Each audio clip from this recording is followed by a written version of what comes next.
Hello friends, welcome to share centre. We are going to discuss the headline news. आज 2 अप्रैल 2023 है। इसमें देख लेते हैं कौन कौन से आर्टिकल्स हमारे एग्जाम्स के पॉइंट ऑफ व्यू से इंपॉर्टेंट है हेडलाइन न्यूज में। इसमें इंडियन एक्सप्रेस का डिस्कस करेंगे और कोशिश करेंगे कि द हिंदू का भी आया, क्योंकि आज संडे तो इंडियन एक्सप्रेस में उतने इंपॉर्टेंट आर्टिकल्स नहीं आए हुए हैं। तो हम कोशिश करेंगे जो उसमें इंपॉर्टेंट है उसको भी इसमें कवर करने की। अगर नहीं कर पाएंगे तो आगे उसको कवर करेंगे। तो सबसे पहले अगर मैं आज की बात करूँ तो उसमें ज़्यादा आज इंडियन एक्सप्रेस में तो है ही नहीं, मतलब कि किया जाए बस एक है, मतलब उसमें आप सिक्योरिटी को लेकर के जो जीएस पेपर 3 में इंटरनल सिक्योरिटी को लेकर के है उसको जो कि डिस्कस करेंगे हम उसको, जिसके एक मतलब जासूस सॉफ्टवेयर होता है।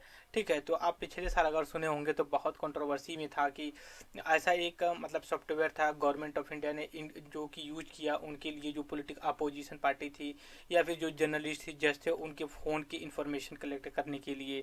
तो अभी एक न्यूज आई है कि अब उसको नहीं अब यूज करेगी गवर्नमेंट, और अब जो है कि कोई एक और प्रिडेक्टर करके है वो सॉफ्टवेयर जो कि यूज करेगी गवर्नमेंट ऑफ इंडिया।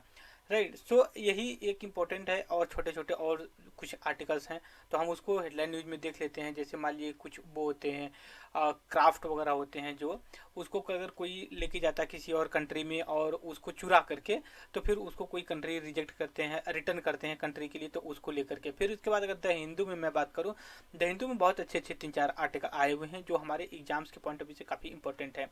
इधर क्लियर। तो सबसे पहले इंडियन एक्सप्रेस में देख लेते हैं कौन कौन से आर्टिकल्स हमारे एग्जाम्स के पॉइंट ऑफ व्यू से, and then will go the other paper पे। सबसे पहले यहाँ पे देख सकते हो प्राइम मिनिस्टर ऑफ इंडिया। एक सेकंड, थोड़ा सा मैं यहाँ पे पेन ले लेता हूँ। एक second. Okay, prime minister of India ये जो एमपी में जो कि इन्होंने मतलब एक वंदे भारत, देखिए गवर्नमेंट ने, देखिए हमारी तरफ ना अभी जो ट्रेन है वो नॉर्मली चलती हैं, मतलब सुपर फास्ट होती है, एक्सप्रेस होती है, शताब्दी होती है, राजधानी होती है।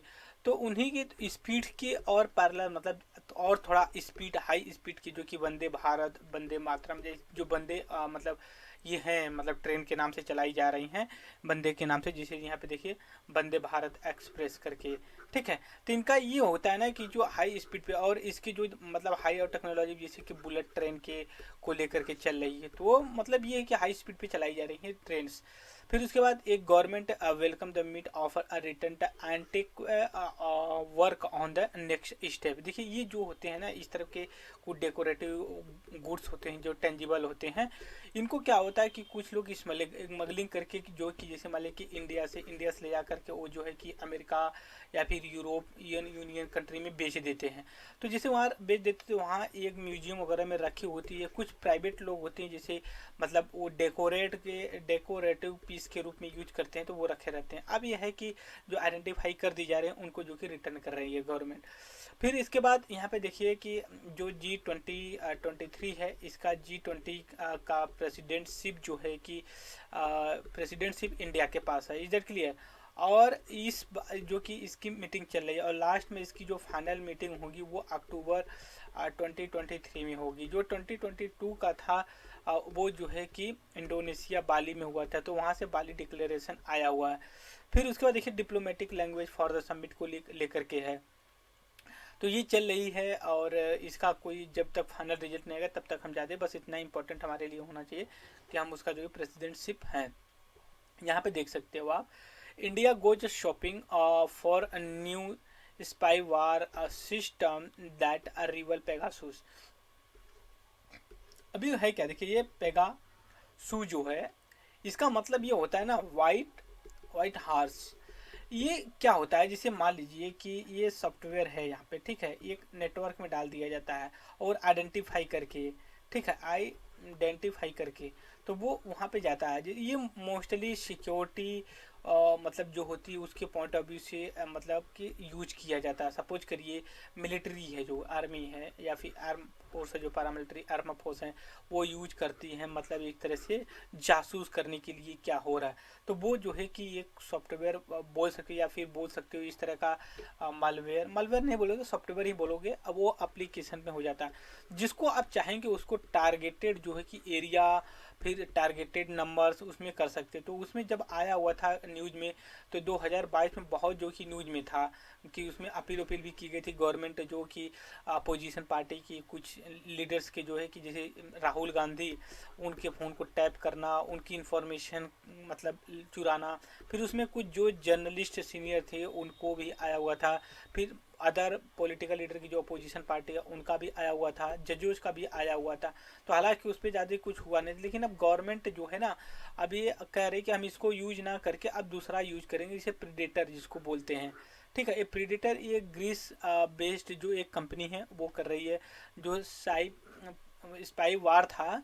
ठीक है, तो जो अभी यहाँ पे देखिए ये पेगासू, पेगासू जो था ये इजराइल की एक जो है कि आपका NSO ग्रुप का था, वो जो कि डेवलप किया था। लेकिन अब ये जो यूज होगा ना प्रीडेटर, तो अब तो ये जो है कि आप ग्रीस की कंपनी है वो कर रही थी। अगर आपसे क्वेश्चन पूछे वाइट शूज क्या था, फिर उसके बाद प्रीडेटर क्या है, तो ये एक तरह के सॉफ्टवेयर है, इधर क्लियर, जो कि यूज किया जाता है मतलब सूचना को कलेक्ट करने के लिए, जो जिसको आप टारगेटेड चाहो उसको कर सकते हो आप। फिर इसके बाद चलते हैं, देखते हैं कोई और आर्टिकल्स हमारे एग्जाम्स के पॉइंट ऑफ व्यू से अगर इंपॉर्टेंट मिल जाएगा तो उसको डिस्कस करेंगे। हाँ, यहाँ पे देखिए ये है राहुल, सॉरी मैं राहुल गांधी बोला, ये शशि थरूर हैं जो कि इंडियन नेशनल कांग्रेस के लीडर्स हैं। MP जो है कि तिरुवनंतपुरम कैपिटल है जो कि केरला के, वहाँ से ये आते हैं एज MP। काफ़ी मतलब ये इंटेलेक्चुअल पर्सन है। हर साल जितनी कोई नॉर्मल आदमी बुक्स नहीं पढ़ पाता होगा उतनी ये लिख दे, कम से कम 2-4 बुक तो ये लिख ही देते हैं कि बहुत अच्छी एक बुक्स है। उसका नाम है an era era of darkness darkness in Indian history. ये जो ब्रिटिश कॉलोनी हमारे कर रखी थी उसको जो है कि इस पे उन्होंने लिखा था, काफ़ी उसकी सराहना भी हुई थी पार्लियामेंट में, इंडिया में, वर्ल्ड में।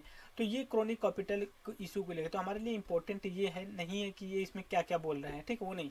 क्रॉनिक कैपिटल का मतलब क्या होता है, मतलब ये होता है कुछ लिमिटेड लोगों को ही अलाउड किया जाए कि आप जो है कि बिजनेस करिए। ठीक है, ऐसा गवर्नमेंट पे ब्लेम किया जाता है कि ये कुछ चुनिंदे मतलब सेलेक्टेड व्यक्ति को जो है कि कॉन्ट्रैक्ट देती है। जैसे आप बोल सकते हैं अडानी ग्रुप का हो गया, अंबानी रिलायंस ग्रुप, जियो का हो गया। तो इस पे ये ब्लेम लगता है कि ये जो इस तरह से काम करते हैं। तो क्रोनिक कैपिटल का मतलब ये हो जाता है कि मोनोपोली या फिर इस तरह के कुछ लोगों के हाथ में जो कि मतलब ये पावर देना कि आप बिजनेस कर रन करो। फिर इसके बाद अगर हम देखें GST कलेक्शन को, हमें पता है कि 2017 में जो है कि जुलाई जुलाई 1 को जो कि government of India 101 constitutional amendment act के थ्रू की एक इनडायरेक्ट टैक्स मतलब सेंट्रलाइज करने के लिए GST goods and service tax को लागू किया गया। तो उसमें एक काउंसिल है, GST काउंसिल मीटिंग होती है, GST काउंसिल मीटिंग होती है, उसको हेड करते हैं फाइनेंस मिनिस्टर ऑफ इंडिया। और ये अदर मेंबर जो होते हैं उसमें जो है कि स्टेट्स के जो कि CM जो होते हैं वो होते हैं, या फिर वहाँ के मिनिस्टर होते हैं वो होते हैं। उसके बाद उनका जो कि मतलब अगर टू मतलब वन सॉरी मैं 1/4 बोला, 3/4 मतलब अप्रॉक्सीमेटली 74% अगर कोई मेजोरिटी आती तभी जो है कि इसको पास किया जाता है। फिर इसके बाद अब हम हिंदू में देख लेते हैं कौन कौन से आर्टिकल्स हमारे एग्जाम्स के पॉइंट ऑफ व्यू से थोड़ा सा इंपॉर्टेंट बन सकते हैं। फ्रेंड्स एक सेकेंड थोड़ा सा देखता हूँ क्योंकि थोड़ा सा बफरिंग कर रहा है, हम इसको अलग वीडियो में डिस्कस करेंगे, राइट। सो मैं इंडियन एक्सप्रेस में इतना ही डिस्कस करूँगा और thank you very much discussion.